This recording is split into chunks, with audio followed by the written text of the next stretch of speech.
पाकिस्तानी लोग अगर दुनिया भर में नहीं तो कम से कम अपने मुस्लिम कंट्रीज़ में काफ़ी चैरिटी के लिए मशहूर हैं और पूरे मुल्क की आबादी का 45% हिस्सा बच्चों पर मुश्तमिल है, जिसमें से 2.5 से 11% बच्चे स्ट्रीट बैगर्स हैं। के हाथ काट दिए जाते हैं, इनकी बोन्स तोड़ दी जाती हैं और पता नहीं कौन कौन सा जुल्म इन बच्चों पर किया जाता है।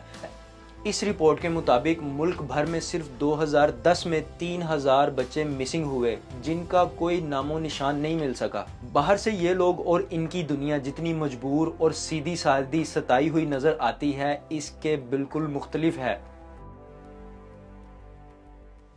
भीख मांग रहे हो? नहीं नहीं, तकरीबन एक दिन में कितना कमाते हो? एक दिन में 10,000। हमें खुले चाहिए तो मैं हजारों के खुले देते ये वो जरा सी बदुआ देते 1500 2-2 हज़ार रुपए देते। अस्सलाम वालेकुम दोस्तों, आज की इस वीडियो में हम बात करने वाले हैं बेगर्स माफिया इन पाकिस्तान। दोस्तों, ये जितना बड़ा माफिया है इसके लिए इतना ही छोटा लफ्ज़ इस्तेमाल किया जाता है, बेगर्स माफिया।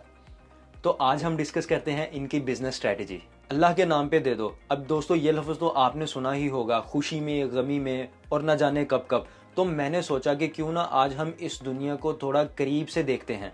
अब दोस्तों, ये वो दुनिया है जो सिर्फ अभी तक हम रोड्स पे चलते हुए, सड़कों पर, सिग्नल्स पर, मॉल्स में, हॉस्पिटल्स में मांगते हुए देखते हैं। बाहर से ये लोग और इनकी दुनिया जितनी मजबूर और सीधी सादी सताई हुई नज़र आती है, इसके बिल्कुल मुख्तलिफ है। अब इस माफिया की गहराई और इनका सच मैं आज की वीडियो में आपके सामने रखने की कोशिश करूँगा।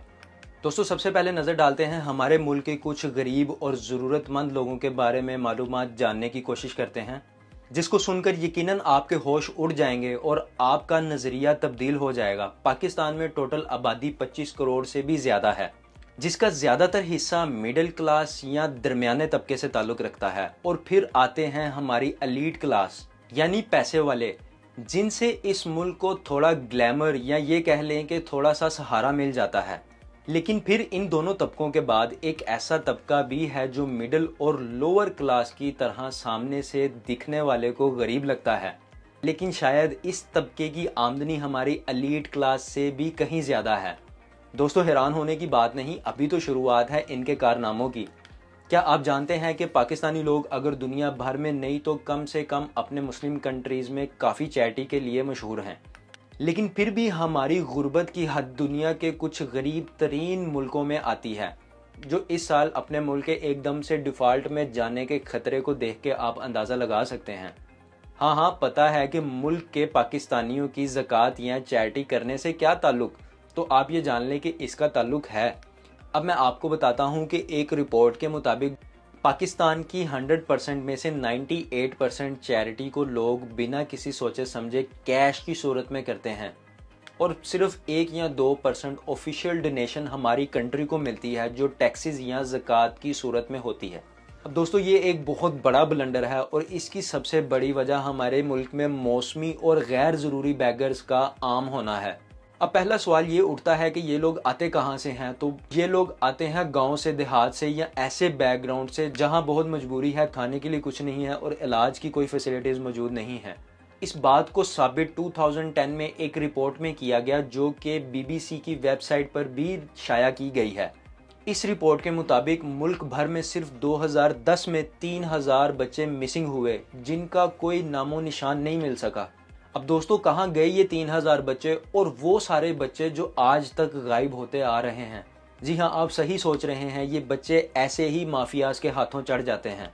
और एक रिपोर्ट के मुताबिक जो कि यूनिसेफ ने पेश की, पाकिस्तान के बड़े शहरों को मिलाकर पूरे मुल्क की आबादी का 45% हिस्सा बच्चों पर मुश्तमिल है, जिसमें से 2.5 से 11% बच्चे स्ट्रीट बैगर्स हैं। अब दोस्तों, आपको पता है कि ये कितनी बड़ी तादाद बनती है, कम से कम 10 से 12 लाख या उससे भी कहीं ज़्यादा बच्चा बनता है।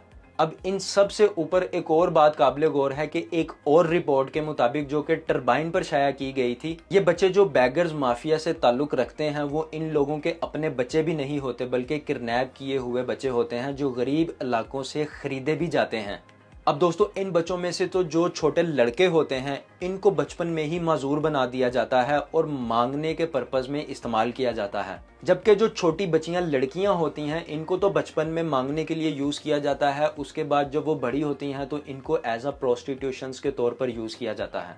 अब दोस्तों यहाँ पे आप जितना बुरा इमेजिन कर सकते हैं उससे भी बुरा इन बच्चों के साथ किया जाता है। इनके हाथ काट दिए जाते हैं, इनकी बोन्स तोड़ दी जाती हैं और पता नहीं कौन कौन सा जुल्म इन बच्चों पर किया जाता है। ऐसा करने से इस माफिया को ऐसे पपिट बच्चे मिलते हैं जो इनके इशारों पर कुछ भी करने के लिए तैयार होते हैं। फिर यही बच्चे वक्त आने पर चोरी, डकैती और कत्लो गारत में भी मुलविस हो जाते हैं। अब दोस्तों ये इतने बड़े नेटवर्क को पूरा माफिया हैंडल करता है और इससे भरपूर फायदा उठाता है। 2020, 2021 और 2022 में ईद के टाइम पर उम्मत नामी एक कराची के न्यूज़पेपर ने यह बताया कि कम कमाने वाले तबके के लोग या फिर ये कह लें कि खाना बदोश फैमिली मौसमी बैगर्स भी बन जाते हैं, जो खुद एक अपने आप में माफिया बन जाता है। अब दोस्तों ये आम दिनों में तो छोटी मोटी मेहनत मजदूरी करके अपना घर पालते हैं, लेकिन जैसे ही कोई ईद या त्यौहार आते हैं तो ये बैगर्स बन जाते हैं। अब सवाल ये उठता है कि इनको रोका कैसे जाए, पर इससे पहले इस माफिया के तरीके को समझना ज़रूरी है कि ये ऑपरेट कैसे करता है।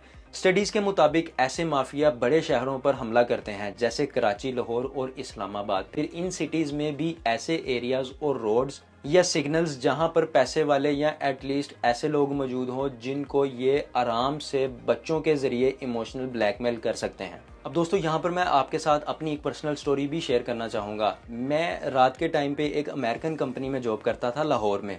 अब दोस्तों सर्दियों के दिन थे, चूँकि कंपनी अमेरिकन थी तो मुझे रात के 3 बजे ऑफिस से ऑफ मिलता था और मैं रात के 3 साढ़े 3 बजे ऑफिस से निकल के सुबह 4 बजे तक घर पहुँचता था।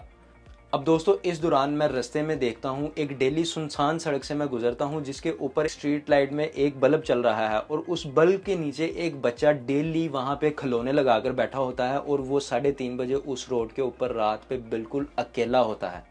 अब दोस्तों थोड़ा सा इन्वायरमेंट को इमेजिन और फील करने की कोशिश करें कि रात के 3 साढ़े 3 बजे हैं, सर्दियों के दिन हैं और सिर्फ एक स्ट्रीट लाइट चल रही है जिसके नीचे बच्चा कुछ खिलौने रख के बैठा हुआ है और बाकी साइड एरिया पे सारा अंधेरा है। अब कोई भी बंदा गाड़ी पे या मोटरसाइकिल पे अपनी फैमिली के साथ गुजर रहा है और वो एकदम से उनकी अट्रैक्शन को ग्रैब कर रहा है। अब मासूम लोग आके उस बच्चे को गले लगा रहे हैं, उसके सर पे प्यार कर रहे हैं और उसे ढेरों ढेर पैसे दे रहे हैं, कभी 100, 500, 1000 तक देते हुए मैंने अपनी आंखों से देखा है। अब दोस्तों ये देख के मेरे दिल में एक सवाल ये भी पैदा हुआ कि हमारे बच्चे तो दोपहर के 3 बजे भी घरों से लापता हो जाते हैं और गलियों से उठाए जाते हैं और इस तरह की बेशतर वीडियोस भी हमारे सामने देखने को मिलती हैं कि दिन दहाड़े बच्चों को अगवा कर लिया जाता है।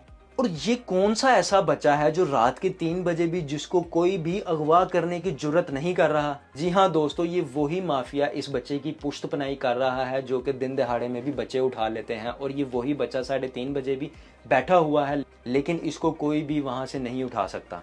तो ये दोस्तों आपकी सोच से भी ज्यादा अपना दिमाग यूज करते हैं सिर्फ आपको इमोशनली हिट करने के लिए। दोस्तों वापस टॉपिक पे आते हैं। अब बात करते हैं कि इसको रोका कैसे जाए। तो ब्रदर्स एंड सिस्टर्स, तब्दीली आपने पहले खुद से शुरू करनी है।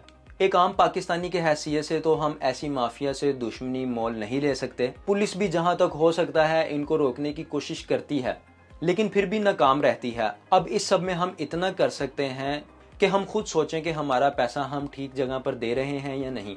क्या ये जो सामने भीख मांगता बच्चा है, क्या इसको ये भी पता है कि ये कर क्या रहा है और क्या मांग रहा है? या क्या वो जो सामने औरत अपने बच्चे के साथ खड़ी है या फिर ये हाथ से मजदूर आदमी जो आपको अपने ऑफिस से घर आते हुए डेली ट्रैफिक सिग्नल पर मिलता है जिसे आप 1500 यूं निकाल कर दे देते हैं, हकीकत में मजदूर है भी या नहीं, या मजदूरी का मतलब भी जानता है? या फिर जो सामने एक औरत अपने बच्चे को गोद में लेके खड़ी है, क्या ये इसका बच्चा भी है? दोस्तों ये लोग सिर्फ और सिर्फ बेशर्म बनकर इस माशरे पर बोझ बन के बैठे हैं। दोस्तों हमेशा बेहतरी सोच से आती है, बस बिना सोचे समझे मदद कर देने से कुछ नहीं होगा। याद रखें, आप किसी को पैसा या खाना किसी को जाने बूझे बगैर ही दे देते हैं, ये जाने बगैर ही कि वो इसका हकदार है भी कि नहीं, तो आप एक नासूर को पैदा कर रहे हैं। अब इसका सबसे बेहतरीन तरीका ये है कि सबसे पहले आप अपनी फैमिली में देखें कि कोई ज़रूरतमंद है तो आप उसका खर्चा उठाएं, उसको राशन दें, उसको मंथली खर्चा दें या फिर उसके बिजनेस में, उसके कारोबार में उसकी मदद करें और उसको अपने पैरों पे खड़ा करने की कोशिश करें। और अगर माशाअल्लाह आपकी फैमिली में सारे ही बहुत अच्छा कमा रहे हैं तो फिर आपका बनता है कि आप अपने हमसायों में देखें कि कोई आपके हमसायों में से किसी अपनी ज़िंदगी में नाकामी का शिकार तो नहीं है, उसकी मदद करें, उसको कामयाब करने की कोशिश करें उसकी ज़िंदगी में। और अगर आप किसी ऐसे एरिया में रहते हैं कि जहाँ पे आपके सारे हमसाये भी बहुत ज़्यादा अमीर हैं तो फिर अपने रिलेटिव्स के हमसायों की तरफ जाएं। लेकिन हमेशा मदद उसकी करें जिसको एटलीस्ट आप जानते हैं कि हाँ ये वाकई ही ज़रूरतमंद इंसान है। अब बिल आखिर आखिरत में तो हर चीज़ का हिसाब होगा ही। अल्लाह ने आपको रिस्क दिया है तो मेक श्योर करें कि इसको उनको दें जो इसके हकदार हैं और असल में मुस्तहिक हैं। और हमेशा सफ़ेद पोश लोगों की मदद करें। किसी के बच्चे की यूनिवर्सिटी की फ़ीस जमा करवा दें, किसी की बेटी की शादी करवा दें, और ऐसा करने के बाद बिल्कुल खुद गुमनामी में रहें और उसका अजर अपने अल्लाह से मांगें। दोस्तों, किसी रेडी वाले को, किसी ठेले वाले को ज़्यादा फल खरीद कर दे दें ताकि अगले दिन से उसके पास रेडी पे ज़्यादा माल हो बेचने के लिए, जिससे उसका मुनाफा भी ज़्यादा होने के चांसेस हैं। उस वॉचमैन की मदद करें, उस हाउस कीपर की मदद करें जो आपको आते जाते सलाम करता है, आपके ऑफिस में आपको सैल्यूट करता है, चाय बना कर देता है, दिन रात मेहनत करता है और किसी से भी 1 रुपया नहीं मांगता। याद रखें, चेंज हमें घर से शुरू करना है और एक वक्त आएगा कि दुनिया चेंज हो जाएगी। और यहाँ पे तो हम फिर भी पूरे मुल्क की बात कर रहे हैं, तो ये ऐसे नहीं सुधरेगा, हमें सोच को बदलना होगा। दोस्तों, अगर ये वीडियो इन्फॉर्मेटिव लगी है या इसमें से कुछ भी सीखने को मिला है तो इस वीडियो को लाइक करें और सब्सक्राइब करके अपने दोस्तों के साथ ज़रूर शेयर करें और बाकी लोगों की सोच बदलने में भी अपना हिस्सा डालें। आपकी इस बारे में क्या राय है मुझे कमेंट सेक्शन में ज़रूर बताइएगा। मैं सबके कमेंट्स पढ़ के उनका रिप्लाई करूँगा। मिलते हैं नेक्स्ट वीडियो में। अपना ख्याल रखें। अल्लाह हाफिज़।